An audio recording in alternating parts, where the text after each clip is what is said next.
For God to show me that I can have peace in a storm is much more powerful to me than a gold medal that's gonna sit in my sock drawer. Welcome to the Jesus Calling Podcast. Today's guests both know what it's like to fight to become the best they can be, despite challenges from their early years. 3-time world champion athlete Lolo Jones and 4-time heavyweight boxing champion Evander Holyfield. First up, Lolo Jones is one of only 10 athletes in history to compete in both the Summer and Winter Olympic Games. Lolo's success as a hurdler and later as a bobsledder speaks to the incredible fortitude she's honed as an endurance athlete, but also as a child who grew up in a home where her father was frequently incarcerated. Even as a young kid, Lolo was determined to succeed, and today she tells us her incredible faith fueled her through her triumphs, as well as the devastating moment she thought God was using her to show His glory, only to watch her quest for a gold medal dissolve before her very eyes. I'm Lolo Jones, Summer and Winter Olympic athlete, 3-time world champion. I grew up in Des Moines, Iowa. I have 5 siblings total, so I have 3 brothers and a sister, and it was a rough childhood. My dad was in and out of prison growing up, and at one point, my mom lost her house, so we were homeless. One day, she gave each one of her kids a blanket, put us in the car, and just started driving. And she said she didn't know where she was going. She didn't know where she was heading. And she ended up driving to the church we attended every weekend, the Salvation Army. And so we actually lived in a church while we were homeless until my mom could get her feet back off the ground. The good thing about my parents, and especially my dad, even though he was in and out of prison, he was a believer. And I think having him as an example in my life is, even though we can believe in Christ and love Christ, we can still struggle with sin. And so he struggled, he struggled with alcoholism, he struggled with just different aspects. But at the same time, with all the demons and fears that he was facing, he still raised me to be a believer and took me to church every weekend. And so I just really see God's grace in that whole situation. I've messed up at the Olympics and it's cost me an Olympic gold. And how can you ever recover from that?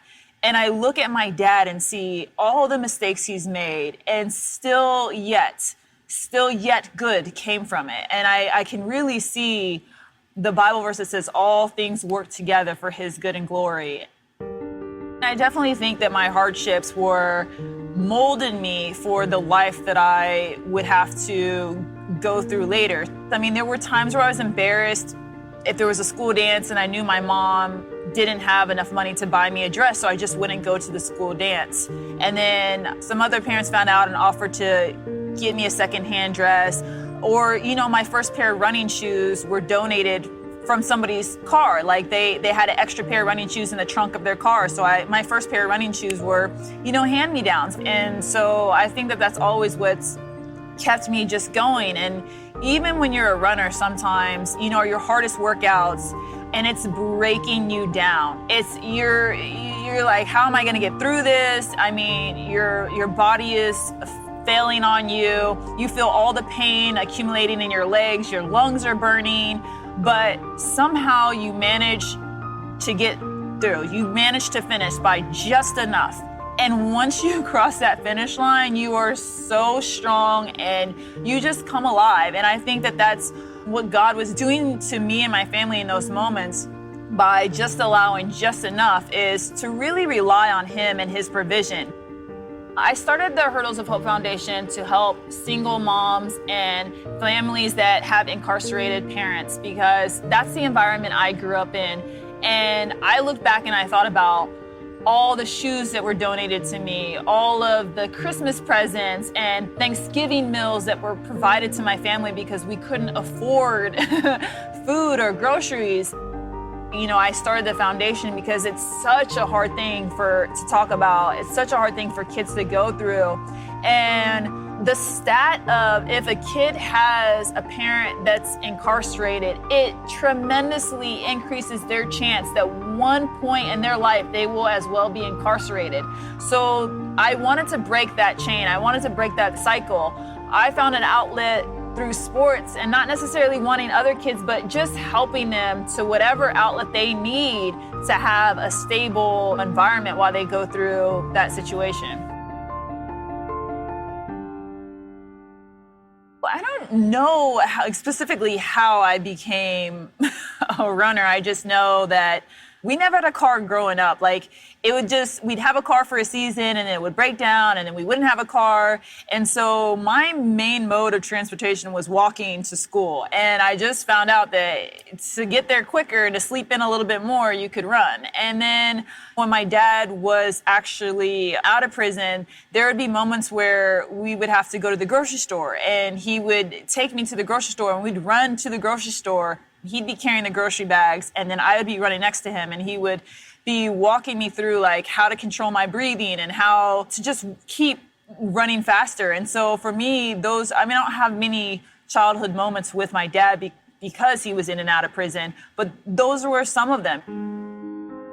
I remember one time our car broke down, and it was a very cold night in Iowa. Like, I think it was almost blizzard. And so he had me and I think my brother, and we don't have any other family to come pick us up. So we ran home. We ran home. It was either stay in this cold car or truck it up, and we ran home. And little did I know that was preparing me for my job later. Like, my job as a bobsled athlete was to run in some of the coldest conditions possible.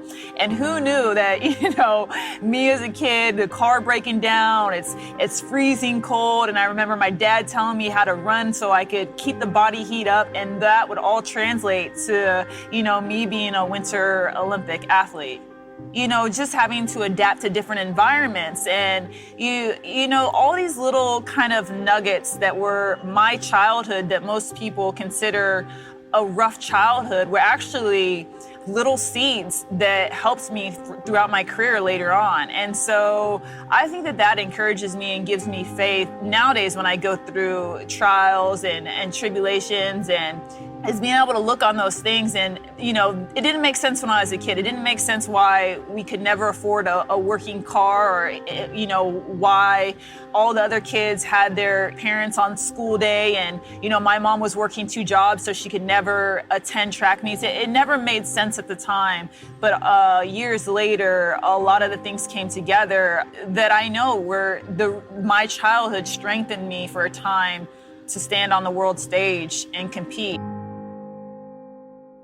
I needed something stable, so I gravitated towards sports. I played basketball, ran track, any kind of extracurricular sports, I was there. I was always staying after school, just wanting to just be active. And that's how I got involved in sports.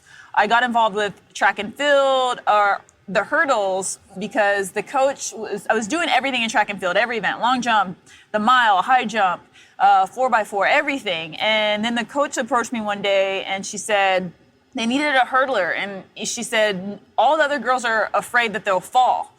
And I was like, I'll do it. I don't care. She said they were afraid that they were going to fall and they were going to get scars on their legs. And I think it's interesting because even in life, sometimes people could have success, but that success is impeded because they're afraid they're going to fail. They're going to get hurt. And for me, I used it as motivation. I actually embraced it, and I kept running the hurdles and I kept winning. I didn't lose a race that whole season. And so I knew at that moment that I was on the right track, literally, within a track.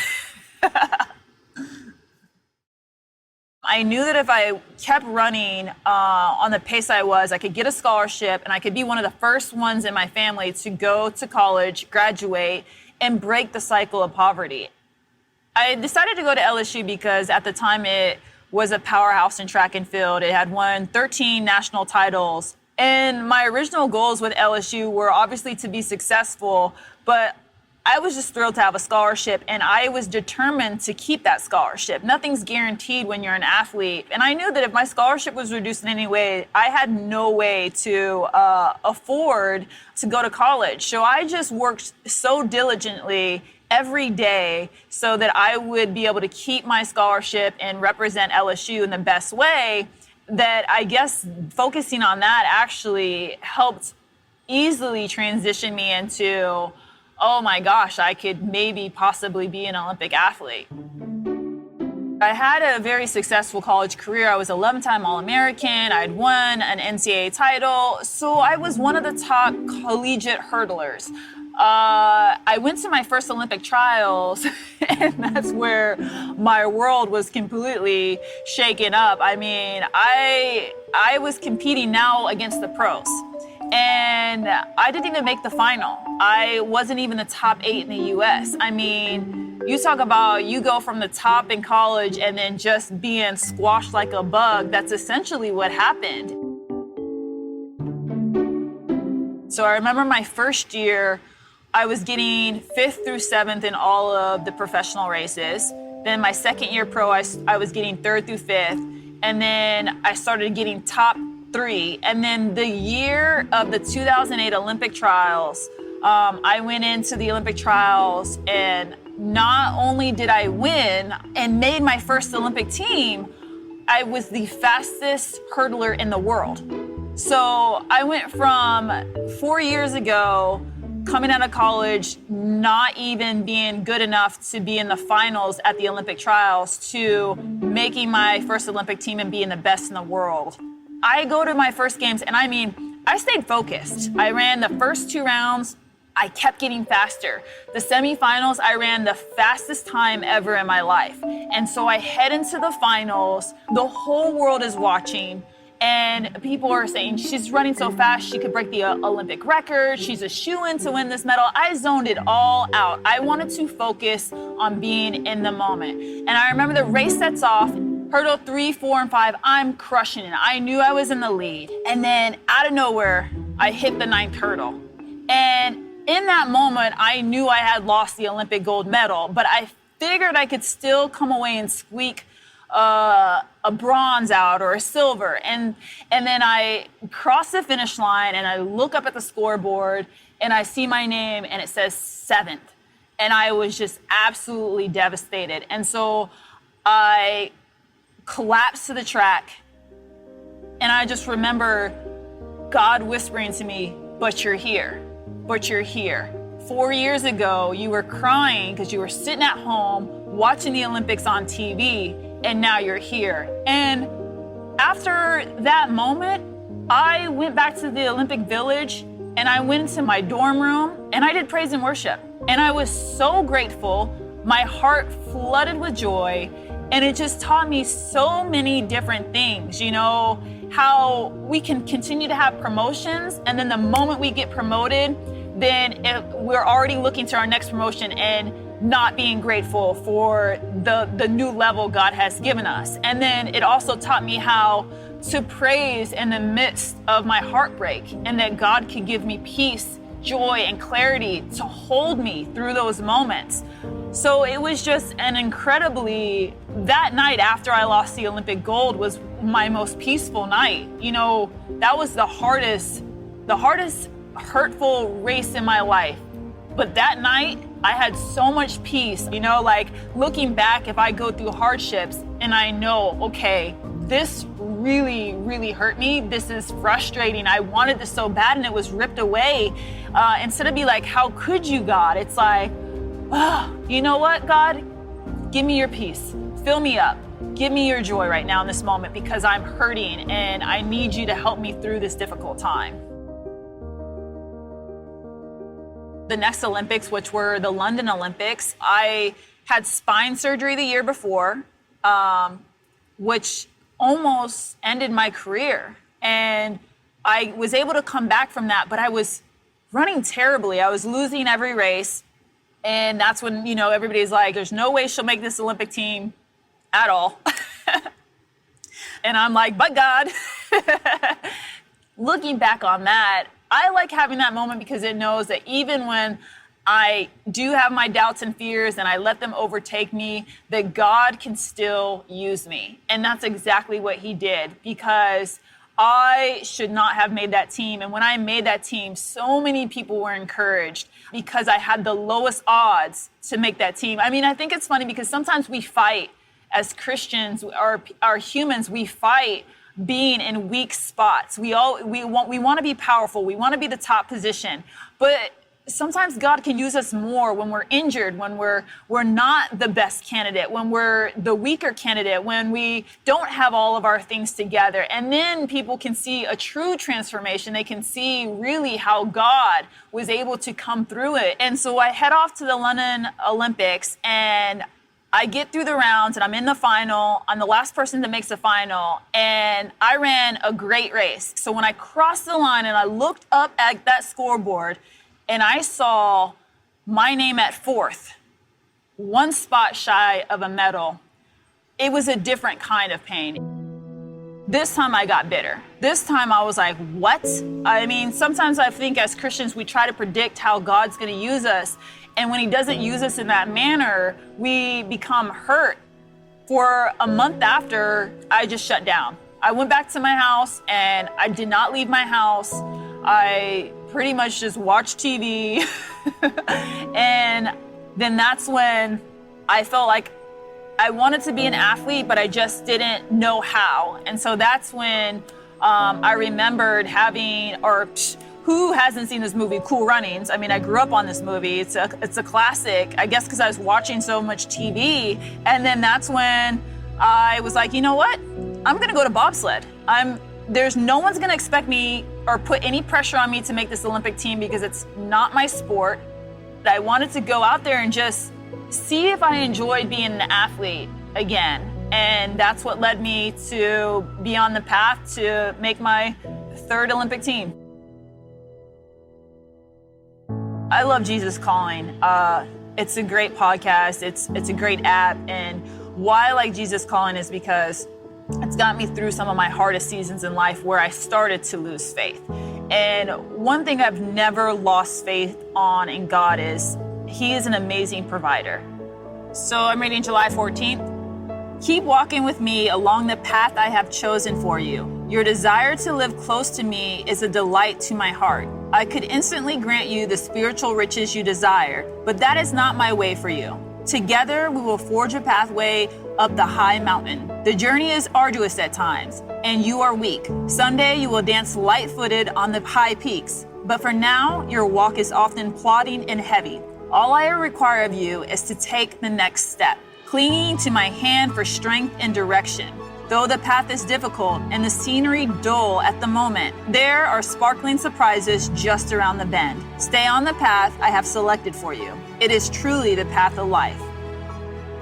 I guess I'd say that if being a runner, an Olympian, has taught me anything, of all the races I've competed in, a lot of the races I've lost have actually meant more to me than some of my victories, because it showed me what I had to do to persevere, to press on, to not give up, and what I fought to just even cross the finish line. So the Jesus Calling app says to focus on step by step. And there's so many times in life, in practice, where I'm so tired, all I can do is think about the next step. And I just try to apply that to life. You know, I'm having a bad day. I'm overwhelmed. I don't feel like I'll ever make another Olympic team. People call me washed up, and I just focus on the step. To learn more about how you can help others with incarcerated loved ones through the Hurdles of Hope Foundation, go to lolojonesusa.com. Stay tuned to hear from world champion boxer Evander Holyfield after a brief message about a way you can connect with other Jesus Calling readers each week in prayer. Did you know that Sarah Young, the author of Jesus Calling, prays for her readers each day? In that spirit, we want to extend the Jesus Calling prayer community out to you in a more personal way. Each Tuesday morning, you can dial into the Jesus Calling weekly prayer call, where the team from Jesus Calling and special guests will minister to us during a 10-minute call to reflect on that day's passage from Jesus Calling, read scripture references, and pray together for each other and our world. Prayer call times are 8 a.m. Eastern, 7 a.m. Central, 6 a.m. Mountain, and 5 a.m. Pacific, and are for U.S. only. For more information on the Jesus Calling weekly prayer call or to submit prayer requests, please visit jesuscalling.com/prayer-call. Again, to join us in this community of prayer every Tuesday morning, please visit jesuscalling.com/prayer-call. Our next guest is four-time heavyweight boxing champion of the world, Evander Holyfield. When Evander was only 8 years old, a mentor from Atlanta's Boys Clubs of America saw raw boxing talent in a kid from Alabama who excelled at most sports he tried. Evander's natural athleticism made it hard to narrow down which sport he should pursue. So with encouragement from his mother to find one thing and stick to it, Evander began boxing. His determination to become the best in the world, mixed with his desire to make his mother happy, motivated him to fight to win, even after retirement age. He couldn't be satisfied with just tying the record for all-time most championships. He wanted to break it. But he never forgot the words of his mother, who reminded him not to worry about the things he didn't have, but to be thankful for the things he did. I'm Evander Holyfield, born October 19, 1962, four-time heavyweight champion of the world, undisputed cruiserweight champion of the world.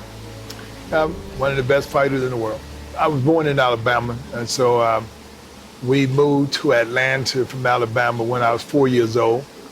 And pretty much everything started in Atlanta, and I had a good boys club relationship. I started boys club when I was 6 years old, and it seemed like my life started changing at the boys club.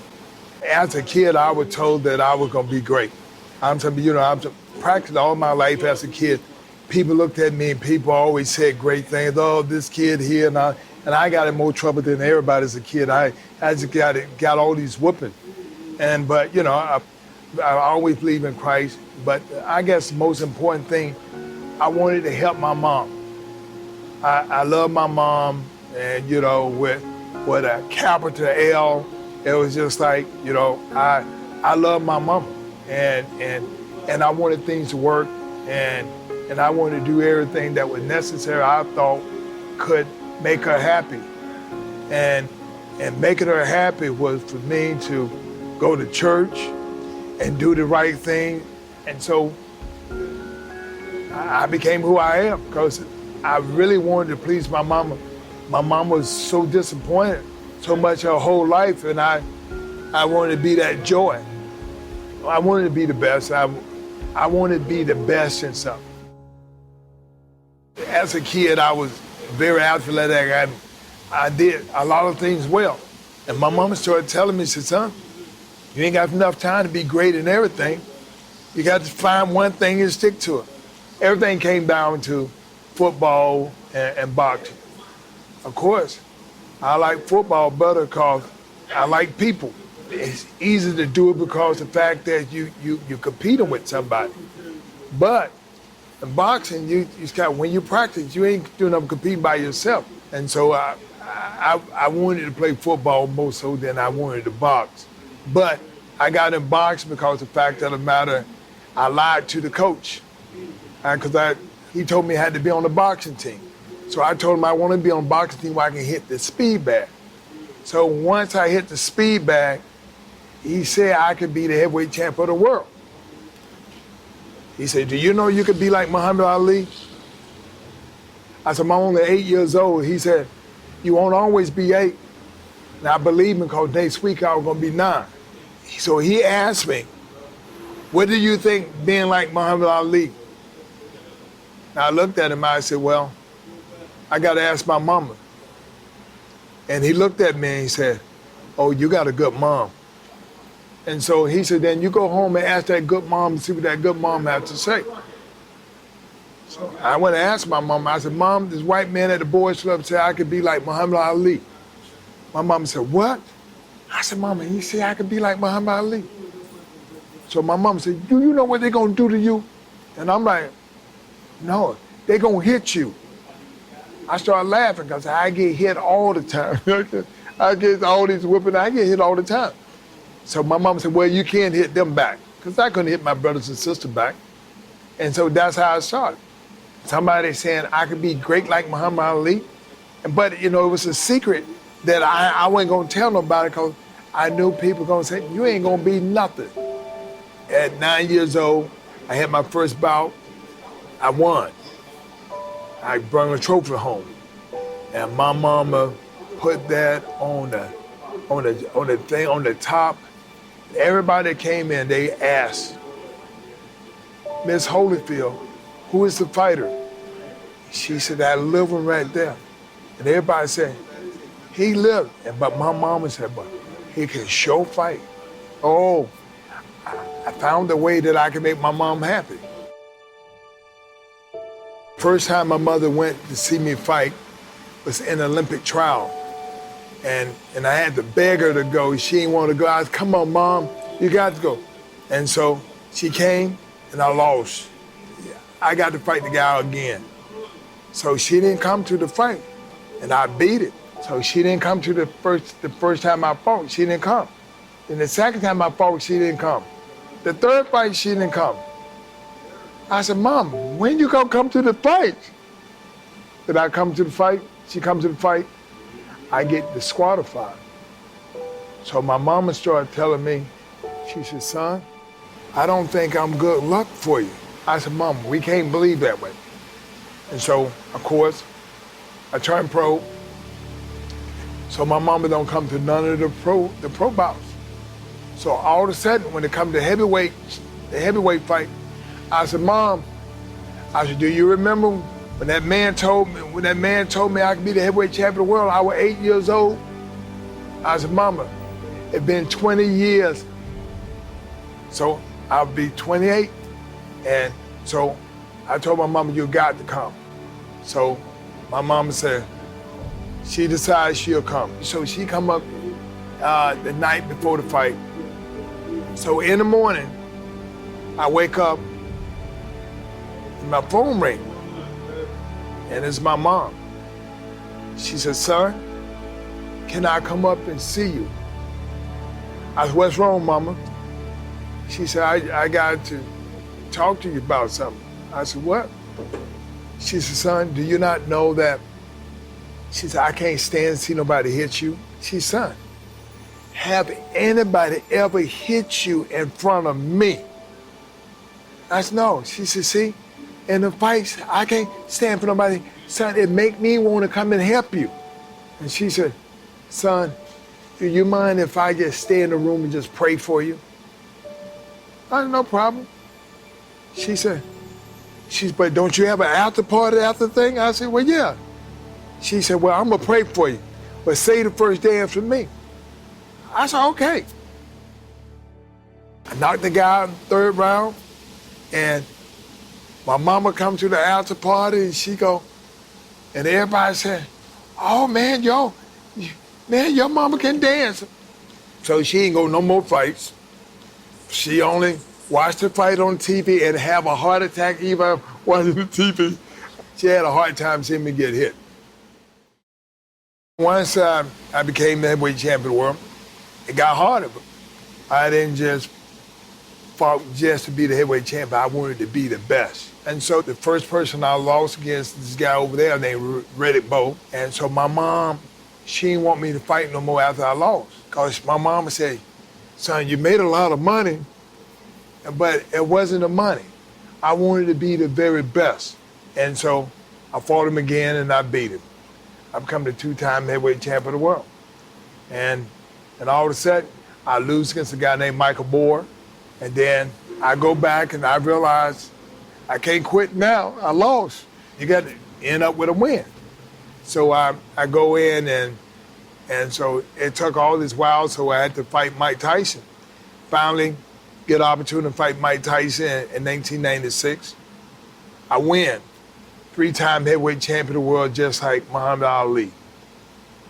My job was to be the undisputed 3-time heavyweight champion of the world and leave it alone. But what happened?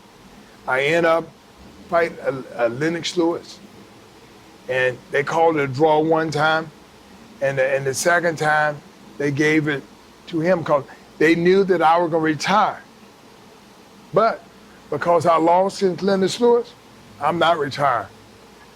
I'm going to fight again. Now, I fought a guy, John Ruiz, and I become the only 4-time heavyweight champion of the world. Records are meant to be broken. I'm telling you, and I found that even having setbacks kind of paves the way to show you how good God is. He gives you another opportunity. I'm just because, think about If I never lost nothing, I'd be talking about, I was great. Now, every time things don't work, it makes you call on Jesus Christ. So I realized that, and I said, wow, man, you know what? Every time you mess up, you got to have somebody who's willing to give you another opportunity. And, I'm just honored to give God praise for what He's given me to be that light vessel to tell people, you got to dream big. And I became who I am because my mama constantly telling me, be thankful for what you have yourself. Stop worrying about things that you don't have. Be thankful for what you have. To keep up with what Evander Holyfield is doing in his life after boxing, please visit evanderholyfield.com. If you'd like to hear more stories about the athletes who persevere through their faith, check out our interview with NASCAR driver Michael McDowell. Next time on the Jesus Calling podcast, we talk with author and speaker Beth McCord. Beth is passionate about helping others find meaningful relationships and a life of deep purpose using a tool called the Enneagram, a system of personality typing that describes the different ways people view the world and manage their emotions. Beth describes how understanding her own personality helped her relationship with her husband, Jeff, early in their marriage. And this gave me the clarity to tell Jeff more about myself in ways that I couldn't have described on my own. And it really led to so much more clarity between us, understanding, empathy, mercy, and grace. And it really allowed our relationship to blossom. Now, it took years for us to really understand ourselves and our personality types. And so it's a forever growing process, but it really helped to accelerate our growth and transformation toward each other. Do you love hearing these stories of faith weekly from people like you whose lives have been changed by a closer walk with God? Then be sure to subscribe to the Jesus Calling Stories of Faith podcast on iTunes, Stitcher, or wherever you listen to your podcasts. If you like what you're hearing, leave us a review so that we can reach others with these inspirational stories. And you can also see these interviews on video as part of our original web series, with a new interview premiering every other Sunday on Facebook Live. Find previously broadcast interviews on our YouTube channel, on IGTV, or on JesusCalling.com/video.